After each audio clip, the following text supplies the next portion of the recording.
reality sets in, and we're here.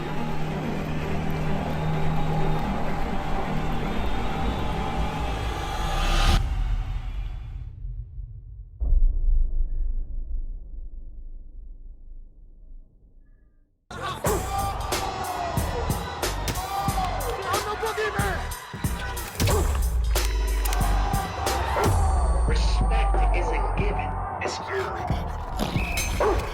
in blood. Boxing King Media, delighted to be joined by Mr. Duke McKenzie, British Boxing Mr. Hall of Fame, three-weight world champion. I always like to remind the fans about that so they can respect your opinion because you're a man of experience. How are you, Duke? Champ, thanks again for inviting me on. Really appreciate it. I'm great. A little bit tired today. I went to a little swanky event last night. It was the where is it? It's the London Community Excellence Awards. I saw that. Which, Anthony Yard got an award, didn't he? I saw that. yeah, Anthony Yard got it. Yeah, I presented him with the award. Yeah. But they also gave me a little plaque, which I'd like to show you because I've kept Please it. don't. Yes. What did you Yeah, get? I've kept it. They gave me this lovely plaque. I don't know if you can see it, but it's fantastic. Yeah. With all, it's got like a little bit of bump on the bottom, but the actual host, the guy called Charles Gordon, he put on a first class event. He really did. Live music.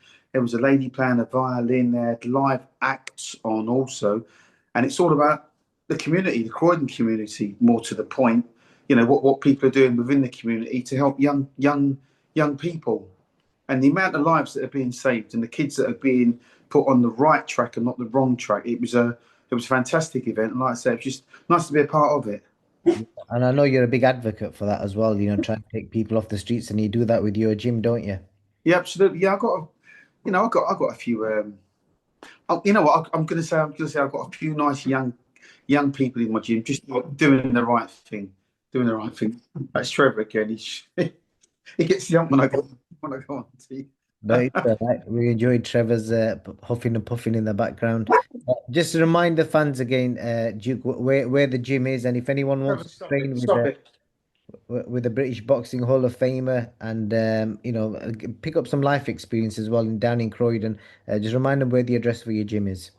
Oh, my gym's on the Brighton Road. It's 287 Brighton Road, South Croydon, and everybody's welcome. It's a great little gym, nice little hub. It's a user-friendly gym. I'm there all the time. I love what I do. I do it with a real passion, and I like to give people. You know what I like to do? I like to give people the boxing experience. For people that have never boxed before, that know nothing about the sport, and even the ones that do know something about the sport, I like to pass on my sort of vast sort of knowledge and wisdom. And it's a nice place to be. It's good. We get a lot of trade, and it's going great, champ. To be honest with you. I'll tell you what, during the Eubank Junior Conor Benn Fight Week, which is East London, I'm going to try and pop down to your gym. Yeah, I might even be down. I might be up in your neck of the woods by then. So one way or another, we'll definitely connect. Yeah, indeed. Right, Duke. The big fight last night. Incredible show. I'll skim through the undercard first before we talk about the main event. Hamza Uddin, did you watch him? The young flyweight who won the English title and the WBA Continental. I didn't watch him. I only watched the main event. All right, okay, all right. So we can skip all the undercard. Yeah, no, I'm a main event man. Sorry. Well, any fighters watching, once you get to main event, then you get Duke watching you. So just for but we'll skip straight to the main event. So Dave Allen, the initial thing I want to speak to you about is the atmosphere, the ring walk. Were you amazed or surprised by the love that Dave got? Because I was there last night, and there's only a handful of times I can remember that type of atmosphere. It was incredible.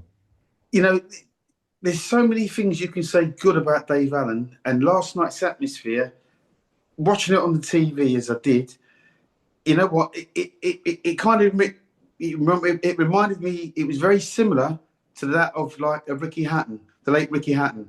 People love Dave Allen. They absolutely love that man, and I wish to God he would have won last night. But all right, unfortunately he didn't. He came up second best.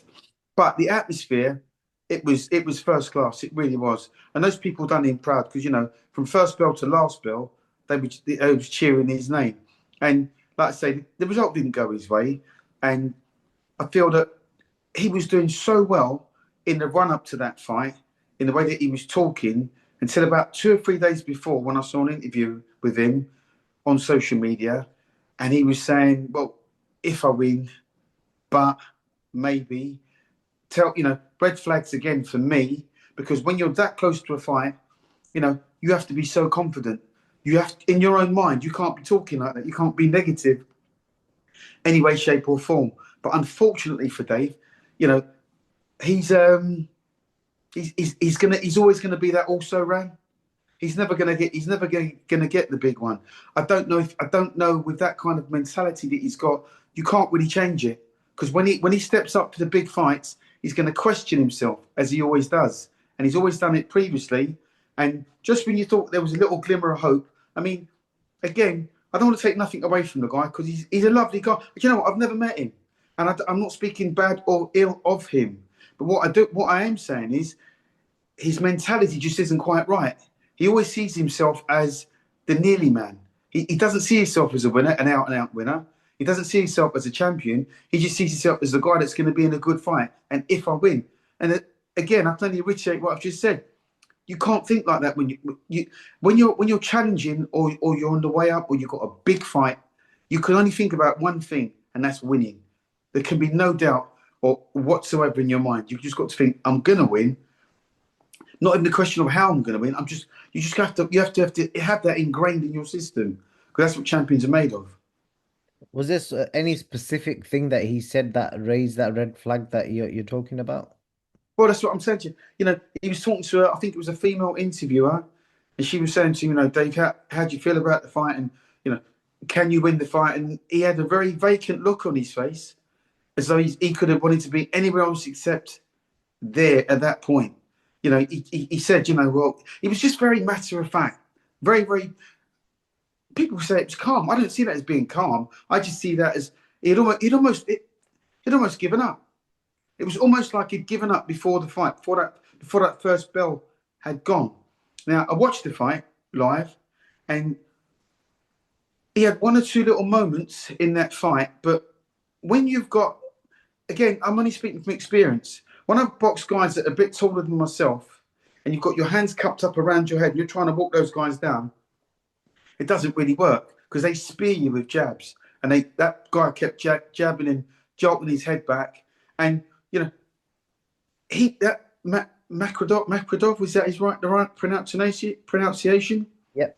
He's no world beater, but what he did, he set out his stall and he stuck to his game plan. Now, a lot was said that he couldn't take a body shot, and I'm still pretty convinced that he can't take a decent shot, but Dave wasn't busy enough. Dave wasn't going out there and smashing him to the body, and he didn't fight with any real urgency.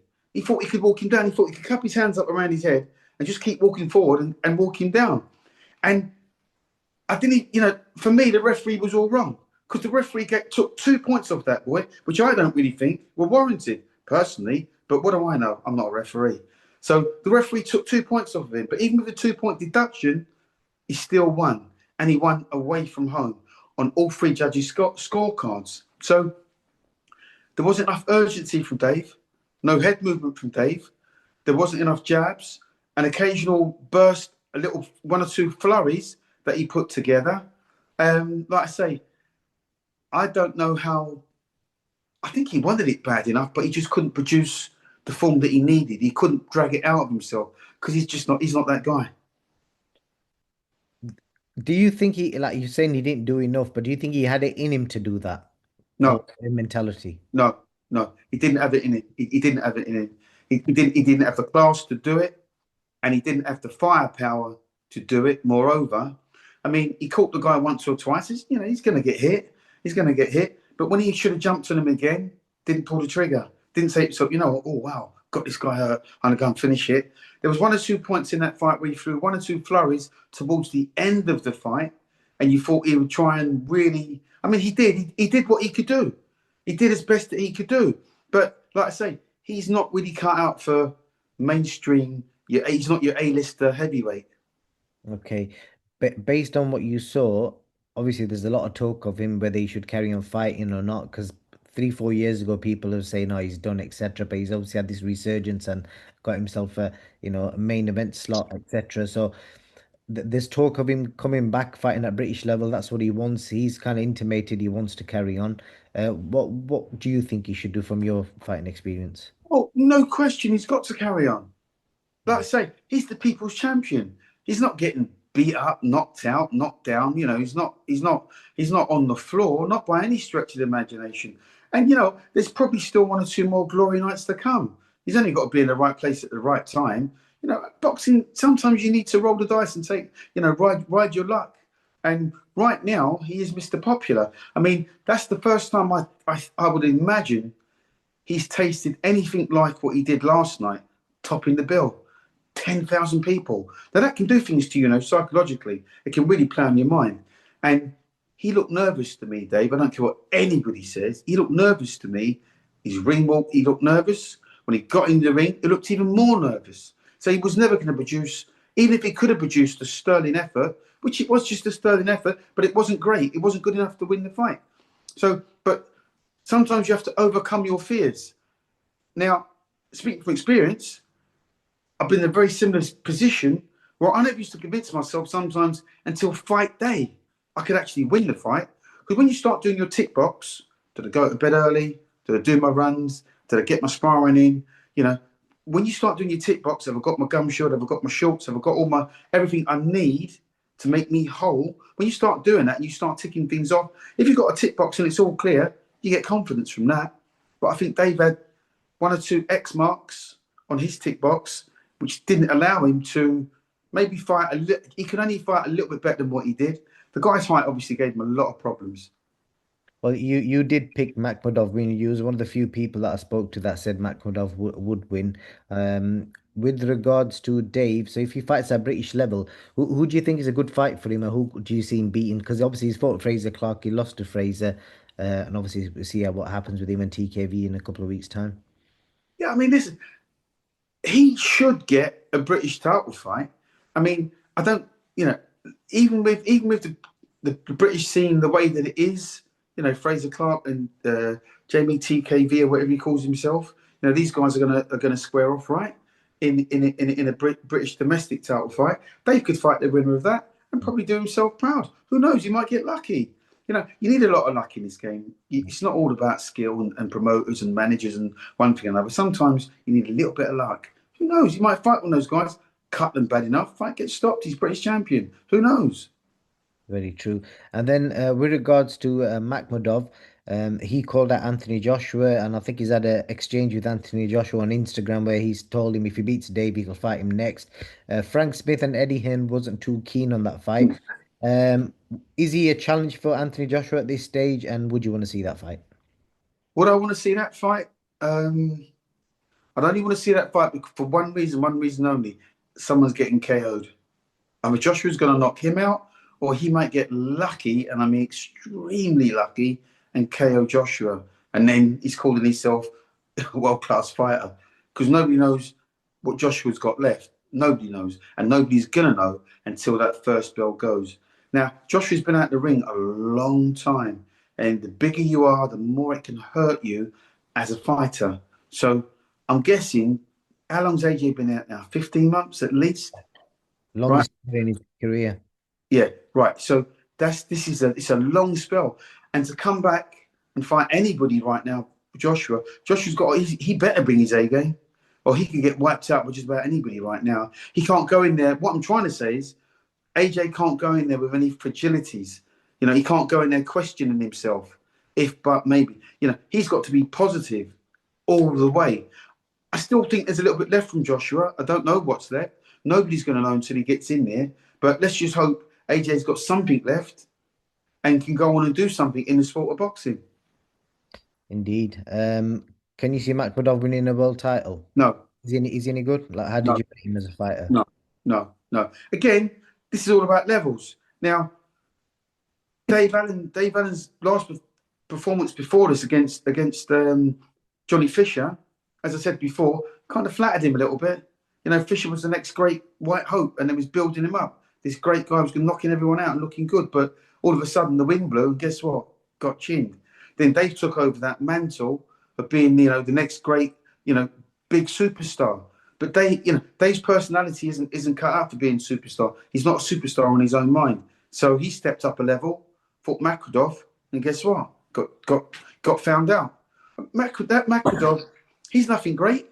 He's nothing great, and he still has the same fragilities in him as he had before his fight last night. You know, getting done with body shots, getting put over, getting hit, getting hurt, getting wobbled, that kind of thing. They're all still there. They're just waiting to come out. It's got to be the right opponent, you understand? And AJ's probably the guy to expose him on that because AJ's world class. Well, the last thing I was going to say to you, there was an exchange between Paul Smith and Big John last night. Paul Smith tweeted basically describing, with all due respect, Alan is a gimmick. Hold on, Alan, with all due respect, is there as a gimmick because he beat another gimmick in Johnny Fisher. I heard AJ being mentioned and it wound me up. Wilder too. I'm happy Alan has been paid, but that's it, surely. If you can't beat Makhmudov, I don't want to see him hurt. And obviously, Big John replied to that because obviously he called Johnny Fisher a gimmick, and he said, "I'll save this post gimmick question mark." And I think Paul's replied this morning, not sure what saving is going to do, John, but by all means do that. Not a problem with Johnny. He's done great for himself. Nice lad. But my opinion is just that you don't need to accept it. We're having a spat, you know, as is the case in boxing. Sometimes guys say things and it goes one way and it goes back the other way. I mean, boxing's a very subjective thing at the best of times. But if you know that you know, then you know what you're looking at. I'm not trying to be clever. I haven't got a magic crystal ball or anything like that. When you or anybody else asks me for my opinion on a fight, I speak my truth. I say what I see. And like I say, when I look at Dave Allen or Johnny Fisher, you know, these guys aren't world beaters. They're never going to be world beaters. That's just my opinion, which obviously I'm entitled to. It doesn't mean I don't know these guys on a personal level. It's just an opinion. But my opinion is based on 17 years of being a professional boxer and a former world champion in 3 different weight divisions. So I'm a voice of reason, surely. Yeah, I was just looking up the exact meaning of gimmick so it could kind of be described. So you could probably answer this yes or no. Is Dave Allen uh, someone that is not serious or real value that is used to attract people's attention or interest temporarily, especially to make them buy something? Yeah. Dave Allen is your typical Rocky type boxer. He's a street boy. He's come from nothing. He's had nothing. He's fought his way to a position where, forget world titles, forget European titles. He's fought his way where he can be a contender, and that's all he ever may be. He's a contender because, like I say, when he steps up for the big one, he gets found wanting. You know, it's not the first time, right? So, like I say, he's a contender because he doesn't actually believe in himself. He can be any more than that. So that kind of defines his career. But he's done really well financially. They tell me he's done really well financially. He's dragged himself out the gutter. I don't think the guy's in any debt anymore. Said he's got a nice house now. Said he's got a few quid in the bank. Said his wife's happy, his kids are happy. You can't ask for more than that. And as I said before, he's the people's champion. Everybody loves a hard luck story. Everybody loves to see a guy come off the floor and win big. So Dave Allen, he's a winner, mate. Even though he lost last night, he's still a winner in the public's eyes because everybody likes a guy that's down on their luck. Everybody likes a guy that you know, the also ran, the nearly guy, the guy that nearly done it. It doesn't matter that he lost his fight last night. People still love him. Yeah, 100%. And I'll leave it on this just to sum up the kind of person he is. He apparently didn't sleep all last night. He stayed awake till 9 o'clock this morning because he had a British Boxing Board meeting with one of his fighters that he manages who was turning professional. So he went to that meeting this morning, battered and bruised, to get him his British Boxing Board license. That's the kind of man he is. Well, that shows you 2 things, right? That shows you A, the man that he is, and B, I'm not so sure you can actually do that, from a psychological perspective, be managing fighters and fighting yourself. You can't train fighters and fight yourself. You can only do one. You can't have 1 foot in and 1 foot out. You know, maybe that's part of the reason why his mindset is or was the way that it was, because he's had distractions. He's had a distraction thinking about the fighters that he manages. Do you see what I mean? It's all well and good being a fighter, but you really can't do both. You can't manage fighters, can't train fighters, not while you're actively fighting. You can't be one of the lads going down to the pub and having pints of beer, being one of the lads. You can't go out and be sociable. You have to be, when you're a champion's mindset is a very, very lonely mindset. You walk alone, you train alone, and you fight hard. That's how it works. And like I say, you just can't do both. Indeed, always appreciate your words of wisdom. I'll just clarify, he doesn't actually drink, but he's that sociable guy. He does over socialize, but Oh, no, I wasn't suggesting he was a drinker or anything like that. I'm just putting it out there that these are the things you can't do. yeah, no, that was a very good speech that he put out there. But I wasn't sure if he knew, because a lot of people assume he's like one of these that goes to the pub and drinks. But yeah, actually, I used to think that as well. But he's not a drinker. Right. Yeah, Or maybe he's knocked it on the head now because he's, like I say, he was on the ascendancy, wasn't he? Because he said that he's lived a life before and now he's knocked all the bad habits out of the way. But what I'm trying to suggest is, even if you've done it previously, still in your system to a degree. yeah. You see what I mean? You really can't do both. You can't. His biggest vice is Coke cans and Snickers, from what I've heard. Yeah. What he told me. Yeah, well, listen, my biggest vice is cheesecakes and ginger beer. There you go. We all got to have something. But Mr. McKenzie, an absolute pleasure to grab you on this Sunday afternoon, and appreciate it. And I'm guessing you might be going off to church now, or unless you've already been. I've already been. I have church every Sunday upstairs in my bedroom. I don't go to a church to worship Jesus, because you know what? The link between man and God's what's in your heart, right? It's not going to be around people, other sort of fellowship and worshipping together. That's not my scene, really. I have a bit of church every Sunday upstairs, and I prayed to the big man. I had a really good chat with him last night, to be honest with you. I'm just hoping that he answers my prayers. I'm sure he will, mate. I'm sure he will. Mr. McKenzie, thank you very much for your time. Have a great rest of the weekend with your grandkids. Champ, thanks very much. Talk to you again. God bless. Dreams do come true. Reality sets in.